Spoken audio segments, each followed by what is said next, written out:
Historically, writers, doctors, philosophers, and scientists responsible for beliefs about the female body were men, with perhaps social agendas of their own. But with cultural and scientific enlightenment, most wacko myths about female anatomy have died out. Maybe.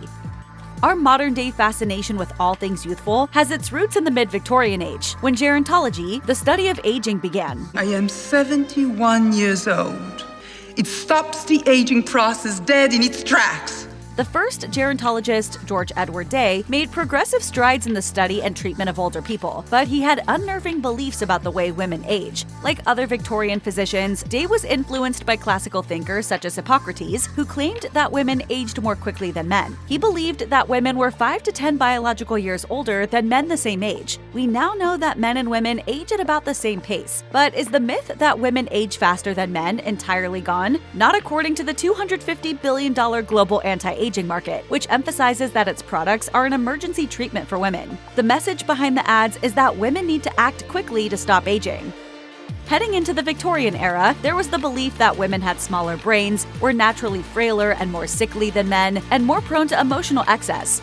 Their duties were confined to the home, turning flour into bread, fabric into clothing, empty homes into loving places for their husbands to return to. In addition, the entire female body was thought to be controlled by the reproductive organs. The uterus and ovaries were directly or indirectly responsible for any illness that befell a woman through reflex irritation. In the mid-19th century, women began to challenge traditional gender roles. Under the threat of women attending universities, doctors used science as a way to claim women couldn't be college-educated. One eminent physician, Harvard professor and author Edward H. Clark, believed that the human body has a limited energy bank, with a constant battle raging among the organs for resources. Oh, Bethany, your news is like nectar to my ears. Were my ears full of bees? Which earlier they were. I take them for headaches. According to Clark, learning interfered with the healthy development of a girl's reproductive system, as the brain and uterus fought against each other. If that girl went on to college and survived, she'd be infertile and sickly. Such scientific arguments were used to prevent women from getting an education, accessing birth control, or entering male professions.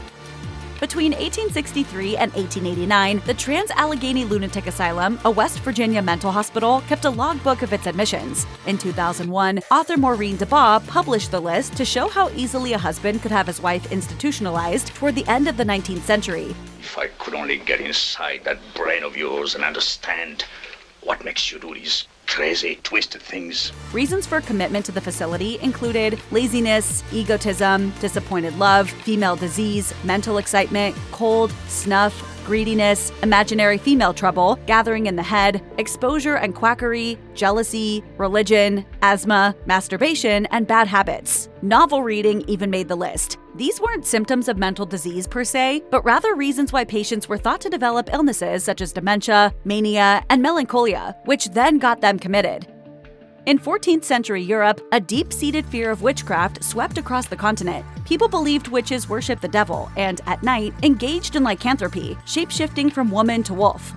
Wow! What are you kids watching? The newsley's turned into a werewolf. Many thought these wolves mauled and ate children, which was one of the reasons the accused were subject to Europe's infamous 17th century werewolf trials. Some even confessed to the crimes and admitted they were child-gobbling beasts. Medieval zooarchaeologist Alexander Plukowski, author of Werewolf Histories, wrote, "The idea of being consumed by animals in this world or the next remained a popular anxiety throughout the Middle Ages. In fact, hundreds of suspected werewolves were sentenced to fiery execution." It's one of them. One of what? A lycanthrope. A what? A werewolf. There's also the 16th century lore of women turned wolves who were said to have tortured and maimed the males and even the livestock of the Duchy of Jülich. The tale suggests that some 300 women transformed into werewolves, but there's no real evidence that these female wolves ever stood trial, nor is there any proof that such women even existed. Probably just some stray dogs. That's what they said to Little Red Riding Hood.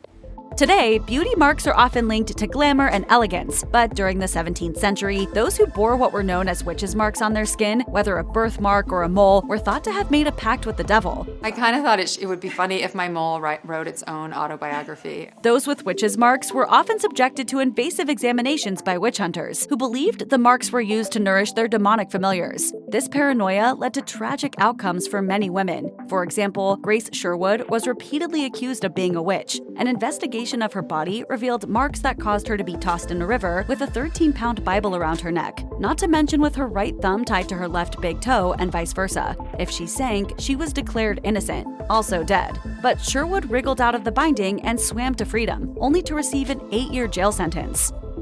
Today, many wear corsets in an effort to train their waists and create an hourglass silhouette. While some say wearing corsets may be unhealthy, there's no risk of actual death. In the 19th century, though, women who wore these Victorian wardrobe staples were thought to be endangering their health. Doctors issued stark warnings about wearing them, suggesting that corsets could be to blame for everything from liver disease to tuberculosis to heart problems. In fact, articles published in 1890s-era editions of The Lancet, a medical journal, said it was very possible that corsets could lead to a premature demise. An early 20th century copy of the Yorkshire Evening Post published an article titled "Death from Tight Lacing: Manchester Girl's Fatal Vanity," in which the corseted victim was said to have met her end because the liver, intestines, stomach, and other organs were all jumbled up together and were remarkable for their smallness. I cannot hardly sit, so I can only half sit. Anthropologist Rebecca Gibson, in researching the effects of corsets on the skeleton, found that corset wearers actually met their life expectancies, and in some cases, even exceeded them.